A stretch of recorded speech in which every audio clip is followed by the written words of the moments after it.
Hey, I'm here today to talk to you about these wooden cups. These are handcrafted, and as you can see, they're chiseled.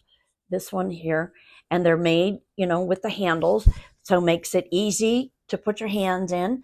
Now, they do come in different design, different handle type of designs, but these here are these, and this is an 8-ounce cup. This is perfect for coffee, hot chocolate, anything that you might want to put in here, because now you can touch this part of the cup and it's not going to be hot.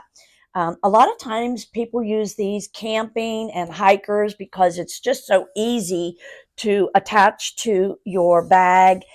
They are not meant to be put in the dishwasher. So these would be something, if you were going to use at home, you would have to hand wash them, and they don't stain. So it's a very nice product. We like them very well, and we keep them in our camper, as well as sometimes we use them at home.